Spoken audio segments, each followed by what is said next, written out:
nosotros la lectura de los salmos. Muchos leen los salmos porque piensan que en ellos no hay doctrina. Rehuyen la lectura del Antiguo Testamento por flojera de entender la historia del pueblo de Dios. Mucho menos leen el Nuevo Testamento porque saben que aquello está saturado de las formas doctrinales que cimentan al creyente. Entonces, la lectura de los salmos se vuelve algo así como un devocional, como un manantial en el diario vivir. Pero los salmos fueron escritos en su gran mayoría por David, el famoso rey David, el dulce cantor de Israel.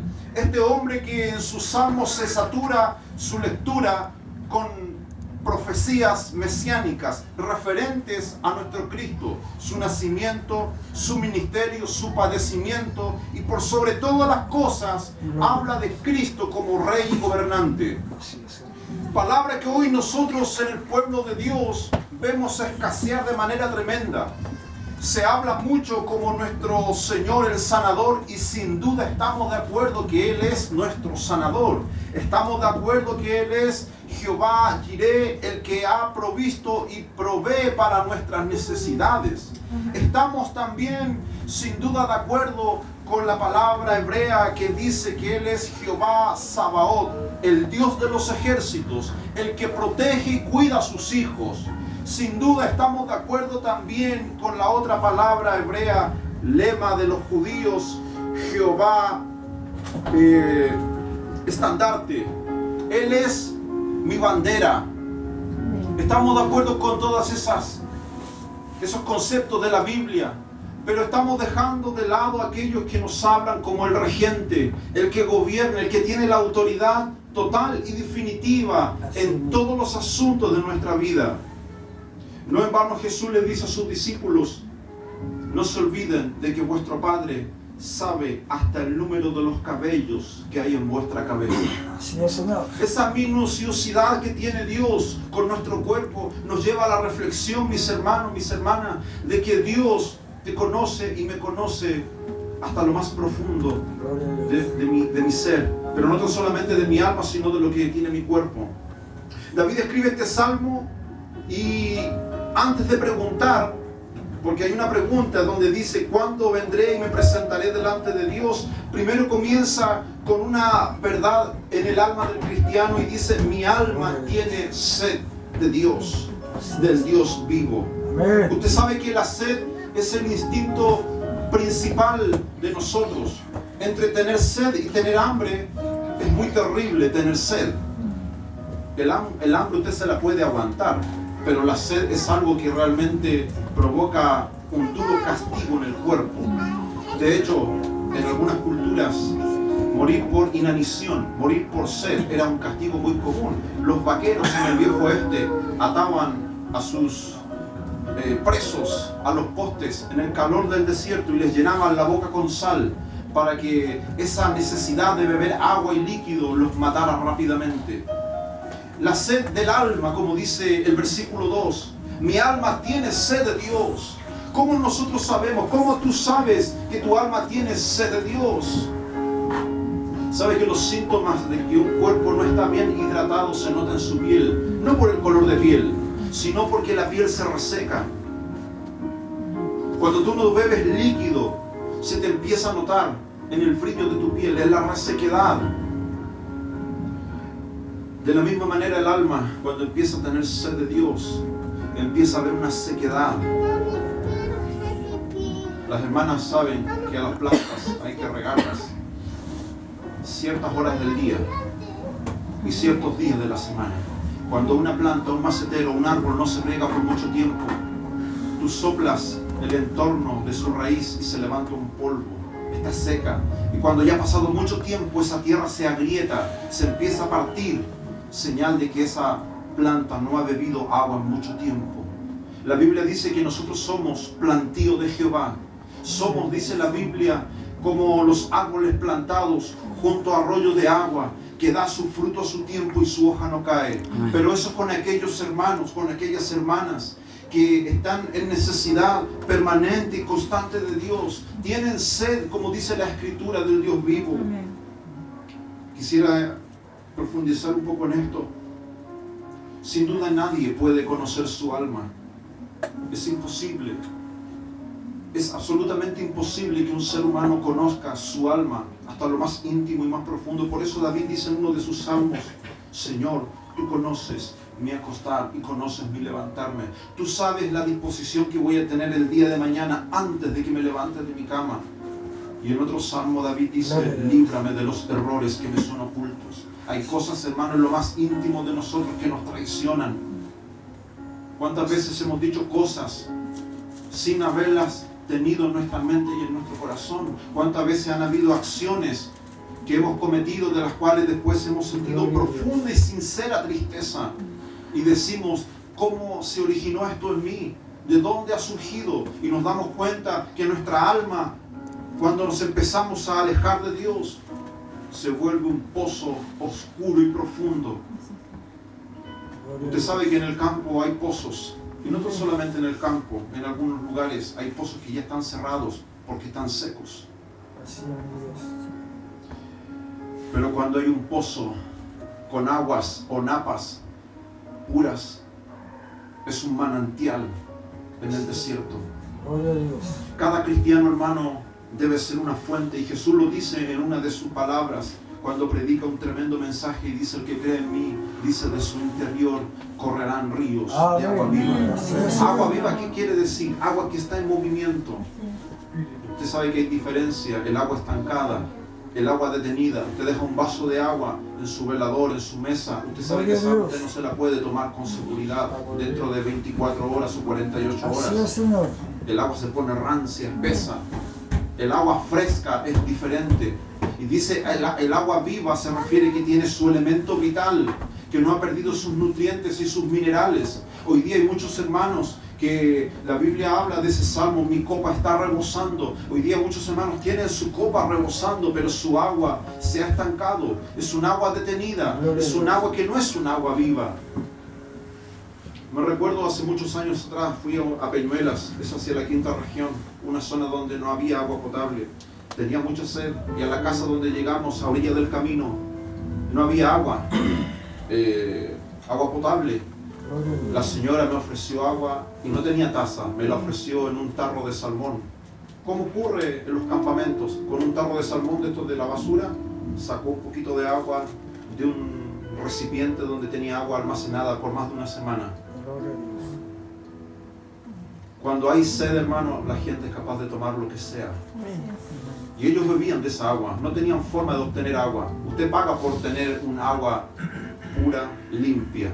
Y a veces nos quejamos de que sale cara el agua, pero sabemos de que no es un lujo, es una cuestión vital. Con esa agua tú te aseas, cocinas tus alimentos, y es un agua que no te ingiere un microorganismo ajeno a tu organismo, no te provoca un daño a la salud. Y hay gente en este mundo que en el estado material, físico de las cosas, no tiene acceso al agua y se enferman. Muchas de las enfermedades que la gente tiene son producto del agua. El agua contiene gérmenes y transmite organismos sucios.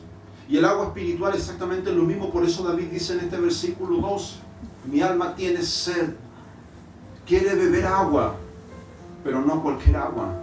Yo hoy día hay mucha gente, ustedes son cristianos maduros, ya llevan camino, recorrido las cosas de Dios, y ustedes se han encontrado durante el día, durante la semana, con personas que en su necesidad de buscar de Dios, beben y se llevan a su alma cualquier cosa que sacie la sed. Les sacia la sed, por supuesto, pero también van ingiriendo cosas que le van dañando. Jesús nunca defraudó a nadie que se acercó a Él.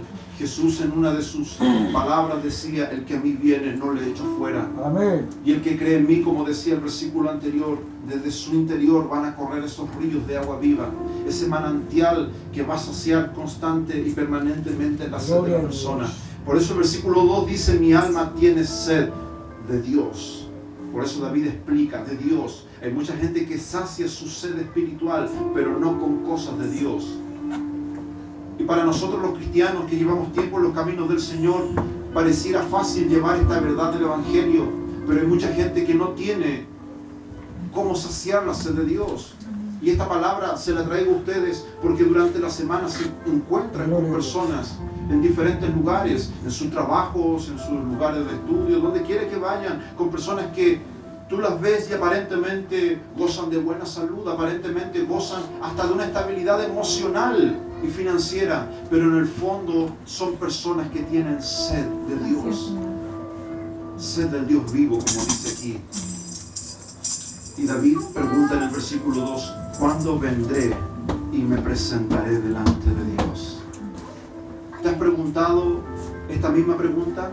Valga la redundancia, ¿te has hecho esta pregunta? ¿Cuándo vendré y me presentaré delante de Dios?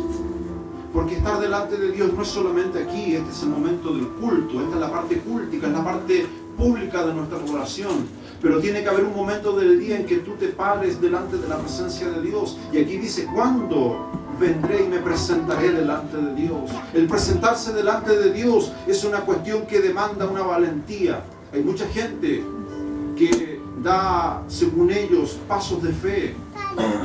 Pero aquí la Biblia no habla de que David ponía en cuestionamiento su fe, él habla de presentarse delante de Dios. Gloria a Dios. ¿Cuándo vendré y me presentaré delante de Dios? ¿Qué ser humano podría estar en la condición de presentarse delante de Dios? Usted y yo ahora estamos en condiciones de hacerlo por los méritos de Cristo. Usted puede presentarse, la Biblia dice que tenemos entrada al trono de la gracia por medio de la fe y de la sangre de Cristo. Nos presentamos delante de Dios.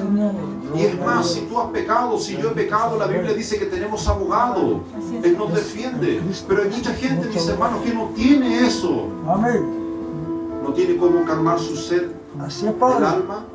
No puede presentarse delante de Dios. ¿Cuántas veces se han acercado y te han dicho a ti, ore por mí? Considérame en tu oración. A mí siempre me envían mensajes por WhatsApp o de alguna forma me dice, pastor, ora por mí, necesito que ores por mí. Y yo pongo en mi corazón esa oración y digo, Señor, esto no es un juego. La gente te busca y te necesita y está recurriendo a nosotros, que somos pozos abiertos, se supone pozos con agua, para llevar a esa gente a que calme su sed de Dios. Por eso la responsabilidad que ustedes tienen, que yo tengo, es tremenda. Piensa la mujer samaritana que estaba en el pozo. Todos conocen la historia. La Biblia dice que esta mujer estaba al lado del pozo. Era un pozo muy profundo, dice la Escritura. Y se acercó Jesús a aquella mujer y se forma un diálogo. Y los dos hablaban diferentes idiomas. Me refiero de que Jesús le hablaba de verdades espirituales, pero ella no podía verlo. Jesús le dice, el que beba de esta agua siempre va a tener sed. Y la mujer no entendía y decía, pero ¿cómo? Si la gente viene a buscar de esta agua siempre. Y Jesús le decía, yo te voy a dar un agua que salta para la vida eterna. Y la mujer no entendía y le seguía diciendo, Señor, ¿cómo vas a sacar agua de este pozo si el pozo es hondo? Y Jesús, viendo que esta mujer no tenía la capacidad de percibir las verdades espirituales, empieza a hablarle de lo que ella hacía. Y le dice algo respecto a su vida personal. Todos conocen el relato. Le dice, tú con la persona que vives no es tu marido y tampoco has tenido un buen estilo de vida. Y eso quedó dando vuelta en el corazón de la mujer, y la mujer fue a su ciudad y dijo, ¿saben? Me he encontrado con una persona que me ha dicho todo lo que yo he hecho. Es lo que David dice, el Dios vivo, el Dios que conoce todas las cosas. Y esa es la oración que tú debes hacer en tu corazón. Orar en esa dirección, decir, Señor, ayúdame a poder hablarle a las personas como tú le hablaste a esa mujer. Me gusta esta palabra de David porque dice, ¿cuándo vendré y me presentaré delante de Dios? El versículo 3, fueron mis lágrimas, mi pan de día y de noche. Pan de lágrimas. ¿Has comido ese pan? ¿Pan de lágrimas? Es duro comer ese pan. Cuando te tienes que tragar tus propias lágrimas. Dice el texto, mis lágrimas fueron mi pan de día y de noche. Cuando tú te comes un pan, te comes un alimento, pero no te sacia, sino que tienes pena en tu alma, tienes pena en tu corazón, tienes aflicción. Es una cuestión que no te deja de día y de noche, estás ahí todo el día con eso. Dice eso el versículo 2, mis lágrimas fueron mi pan de día y de noche. Aquí David está respondiendo porque él quería presentarse delante de Dios. Ese es el motivo por el cual las personas necesitan presentarse delante de Dios. Porque el pan terrenal no te va a saciar ni te va a quitar las cosas del alma. David dice, mi pan, lo que yo estoy comiendo, decía, día y noche, es un pan de lágrimas. Mi pan es un pan de lágrimas.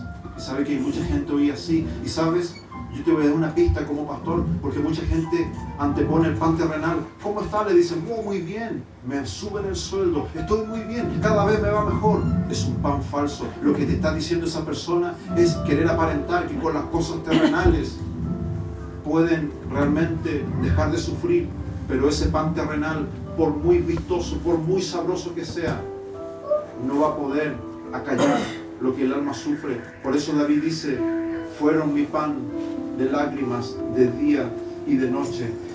Y mira lo más terrible, verso 3, mientras me dicen todos los días, ¿dónde está tu Dios? ¿Te han hecho esa pregunta? ¿Más de alguien te lo ha dicho? ¿Dónde está tu Dios? Varios veces me lo han preguntado. ¿Dónde está tu Dios? Muéstramelo. ¿Cómo crees en Él? ¿Cómo te mantienes en pie? Y muchos lo hacen en son de burla. Sí. ¿Cómo tú dices servir a Dios y mire cómo estás? ¿Comes pan de lágrimas? ¿Estás aquí, estás acá? Y uno se queda como pensando. Pero David nos da una respuesta. Porque déjame decirte de que la Biblia, Jesús lo deja claro, que a sus discípulos les prometió algo que se llama paz. Dice, mi paz yo les voy a entregar y mi paz se las voy a dejar, pero no como el mundo se la da. ¿Cómo el mundo entrega paz a las personas? ¿Cómo el mundo a ti mismo, como a mí mismo ha querido entregarme paz? Por medio del pan, pero no el pan espiritual. Me gustaría que me acompañes a 1 Samuel 17:43 y nos vamos a dar cuenta de que David se vio desafiado y maldecido por Goliat. Nunca no hemos leído detenidamente este pasaje bíblico, pero cuando David se enfrenta con Goliat, Goliat lo maldice. Goliat maldice a David. No solamente que David se enfrentó con Goliat, sino que David escuchó cómo Goliat lo maldice. Y hoy día hay mucha gente, no tan solamente se está enfrentando a un Goliat, no tan solamente se está enfrentando a un problema, sino que este Goliat, esta cuestión grande, está maldiciendo al cristiano. 1 Samuel 17, verso 43. 1 Samuel, capítulo 17, verso 43. Y dijo el filisteo a David, ¿soy yo perro para que vengas a mí con palos? Y maldijo a David por sus dioses. ¿Sabe qué? Cuando David se enfrenta con Goliat, este fue el punto más duro de ese enfrentamiento. Como es lo más duro que a veces tú y yo nos vemos enfrentados. Cuando por una situación que tú no puedes manejar, por una circunstancia que tú no entiendes, tú sientes más que la bendición de Dios, sientes lo contrario. ¿Qué es lo contrario a la bendición? La maldición. Lo contrario a la bendición es la ausencia de Dios. Lo contrario a la bendición de Dios es cuando tú no ves la salida. Y a veces nos encontramos como David. La Biblia dice que David, en el momento más duro de enfrentarse con Goliat, antes de la victoria, antes de que David lanzara la roca, antes de que David le cortara la cabeza al gigante, David se enfrentó con esto. Dice que Goliat va y le dice, te maldigo por el nombre de mis dioses. Y hoy día David somos nosotros. Tú eres David. Eres aquel muchacho que no tenía experiencia, que se enfrentó con el gigante, pero estás escuchando como muchas veces Goliat nos maldice. Es más, te quiero llevar a reflexionar. ¿Has sentido esa presión maligna en tu casa? Yo me encuentro con muchas personas que me dicen, pastor, ¿sabes qué? Hay algo raro en mi casa. Yo soy un cristiano, soy una cristiana, pero en ciertas horas del día siento algo raro. Y yo sirvo a Dios de manera correcta, me esfuerzo por servir a Dios, pero hay algo que yo sé que no es bueno. No sé el origen, pero hay alguien como que me estuviera maldiciendo. Y sabes que ese espíritu de Goliat hoy día sigue en contra de los hijos de Dios. Ese espíritu sigue atacando a los hijos de Dios. Hay muchos cristianos que no se dan cuenta de esta batalla. Tenemos 3 batallas, acuérdalo. La primera es contra tu carne, contra el viejo hombre, contra la vieja mujer, con tu naturaleza. Es una batalla de todos los días. Debemos hacer morir el viejo hombre, dice la Escritura. Hacer morir todo lo terrenal en vosotros, dice el libro de Colosenses, donde dice ira, maldicencia, pleitos, ira, contienda. Todas esas cosas hay que llevarlas a nivel 0. La segunda esfera de nuestra pelea es el mundo. No améis el mundo, dice la Biblia, ni las cosas que están en el mundo. Y el libro de Santiago nos deja una normativa muy clara, porque el que desea ser amigo del mundo se vuelve enemigo de Dios. No tenemos otra opción. Esa es la segunda línea de batalla. La primera, la carne, la vieja naturaleza. La segunda, el mundo. Y la tercera, que es la más difícil, el mundo espiritual. Las potestades, como dice la Biblia, los gobernadores de las tinieblas, los señores de este siglo que gobiernan el mundo caído. Y por estas 3 áreas el cristiano todos los días debe batallar. Y Goliat se esconde en cualquiera de ellas. Y desde ahí nos grita y desde ahí nos maldice. La Biblia dice en este versículo 43, y maldijo a David por sus dioses. Goliat maldijo a David. Todas veces que leemos este pasaje bíblico no nos damos cuenta de ese detalle. Pero sabe que cuando David escucha esa maldición, ahí a David se le enciende algo que se llama el celo de Dios. ¿Sabe lo que es el celo de Dios? El celo de Dios es cuando tú dices, ¿por qué me está maldiciendo? ¿Quién se cree este? ¿No sabe quién soy yo? Soy un hijo de Dios, soy una hija de Dios. Mira lo que dice el versículo siguiente. Dijo luego el filisteo a David, ven a mí y te daré a comer tu carne a las aves del cielo y a las bestias del campo. En eso consistía la maldición. Goliat le dijo, tu carne te la voy a dar de comer a las aves del cielo. En la Biblia las aves del cielo representan a los demonios, a los espíritus. En otras palabras, ¿sabe lo que Goliat le decía a David? Te voy a destruir. Porque Goliat jamás le pasó por su mente que aquel joven le iba en cuestión de minutos cortar la cabeza. Sigue diciendo el relato. Ahora David responde. Y David le dice al filisteo, tú vienes a mí con espada, con lanza y jabalina. 3 elementos que usa el diablo. Lanza, espada y jabalina. Mas yo vengo a ti en el nombre de Jehová de los ejércitos, el Dios de los escuadrones de Israel, Amén, quien tú has provocado. Mira lo que David dice, y con esto vamos a orar. David no dice, me has provocado a mí. David dice, tú has provocado al Dios de los ejércitos, al Dios de Israel. Cuando el diablo, hermano, te quiere hacer la guerra, cuando tú ves que tu vida espiritual no puede surgir, no es un asunto que el diablo quiere algo personalmente contigo. El diablo lo que quiere hacer es destruir un eslabón del edificio divino. Piensa, mira, piensa en esto. ¿Qué ocurriría si tú te vuelves al mundo?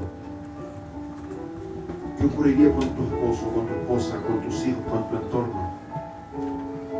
¿Has pensado qué ocurriría en eso? ¿Qué ocurriría si tú reniegas de tu fe? ¿Qué ocurriría con el testimonio que tú has pregonado del Evangelio? El diablo levantaría una bandera de victoria sobre tu cadáver.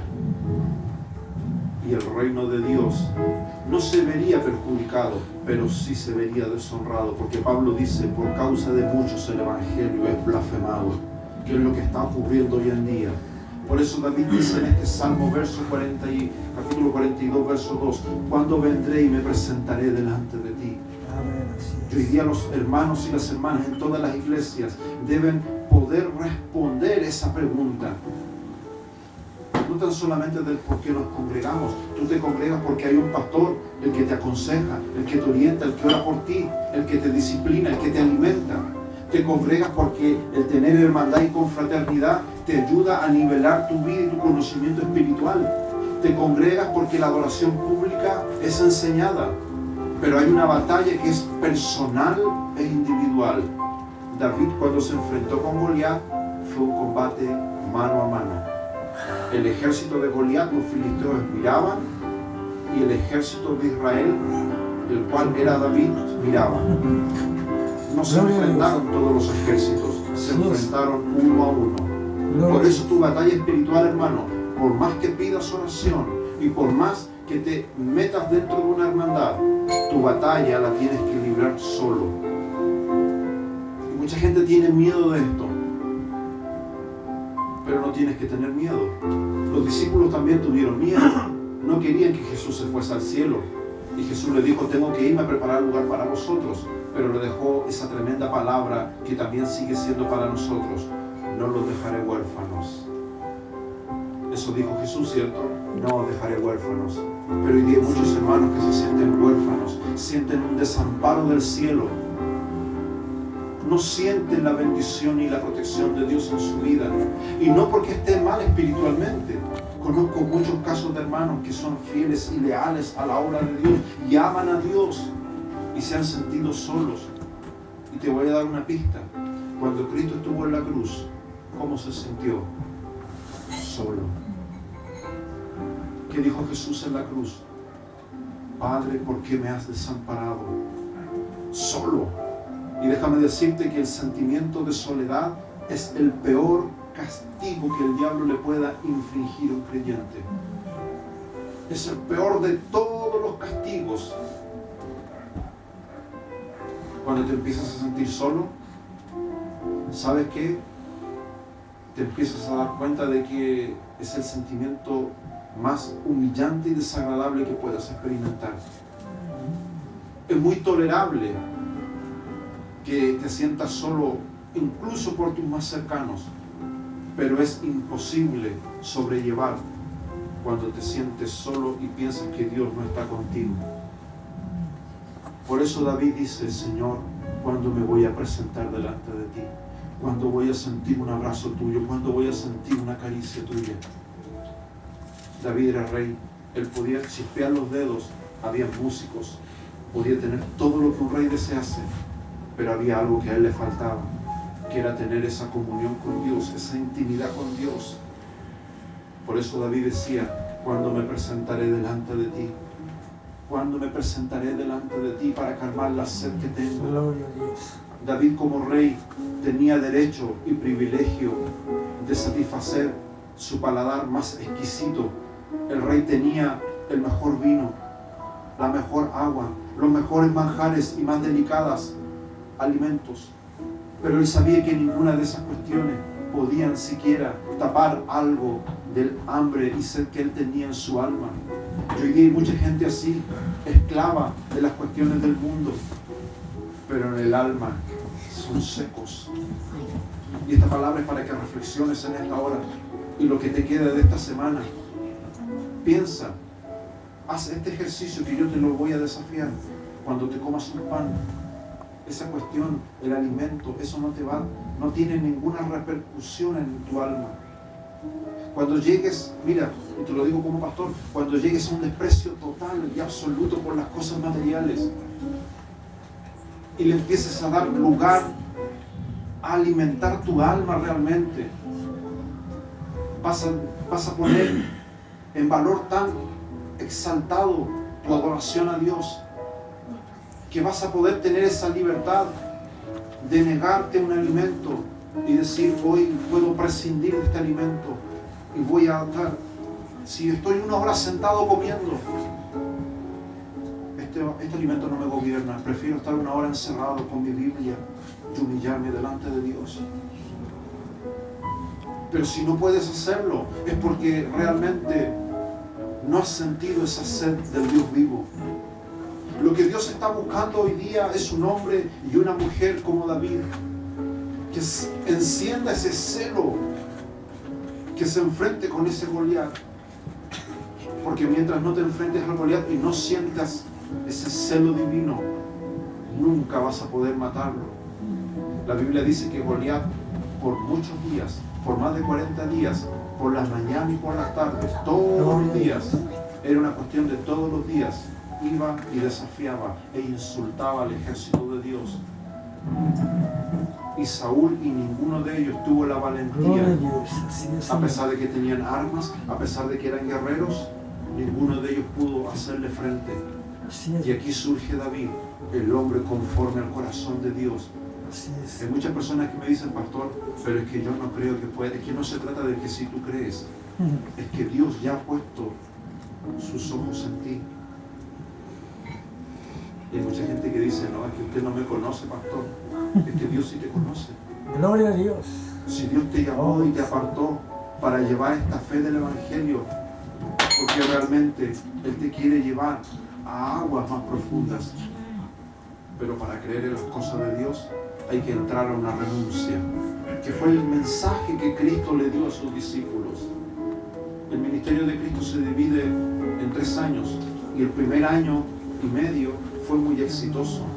Tú lees los evangelios, Mateo, Marcos, Lucas y Juan, multitudes lo seguían, porque durante esos primeros años y 6 meses, Jesús sanó a multitudes, Jesús hizo milagros, Jesús prácticamente no enseñaba, sino que hacía el bien a todo el pueblo.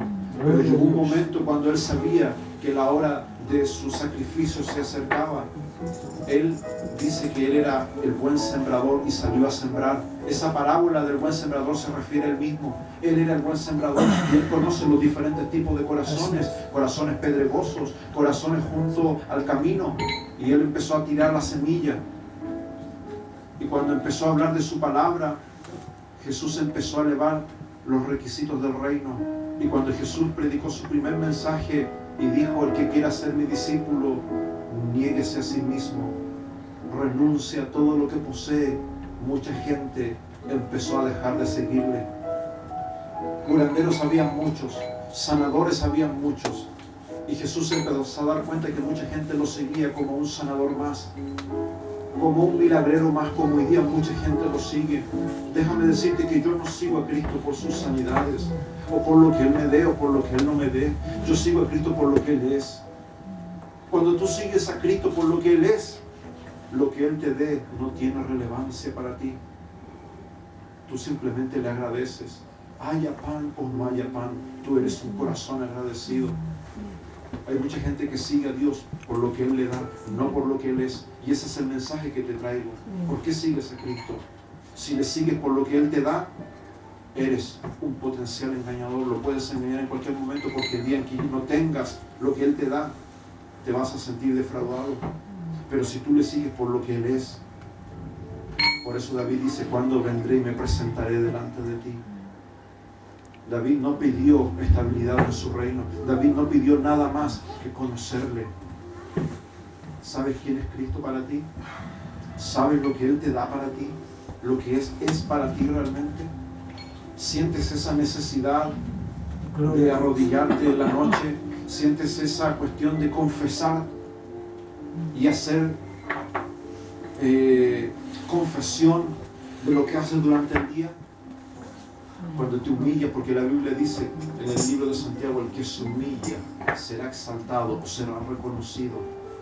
Son doctrinas tan profundas, no son superficiales, pero el cristiano ha de humillarse delante de su Dios todos los días. Es más, te voy a decir una cuestión loca. ¿Has orado desnudo alguna vez al lado de tu cama?